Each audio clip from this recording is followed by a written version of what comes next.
शहर के बाहरी इलाके में, जहां पुरानी दीवारें और बरगद के पेड़ आपस में लिपटे हुए थे, एक छोटी सी लड़की रहती थी जिसका नाम मीरा था।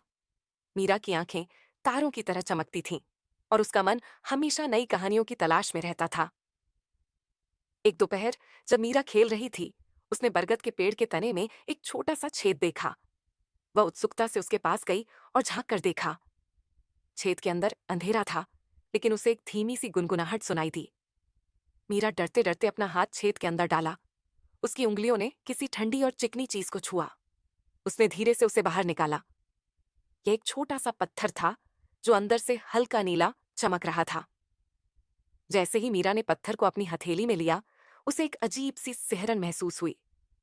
अचानक उसके आसपास की दुनिया धुंधली हो गई और वह एक ऐसी जगह पर खड़ी थी जहां हवा में सुनहरी धूल उड़ रही थी और पेड़ चांदी के पत्तों से लदे थे।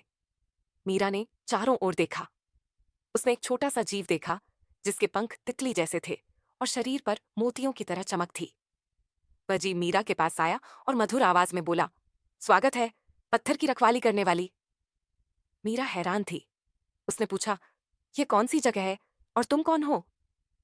जीव ने मुस्कुराकर कहा, यह सपनों की घाटी है और मैं यहाँ का संरक्षक हूँ।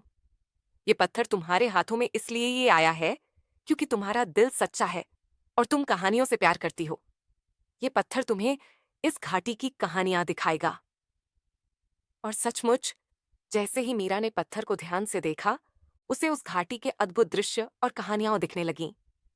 उसने उड़ते हुए घोड़े देखे, बात करते हुए फूल देखे और सितारों से बनी नदियां देखीं।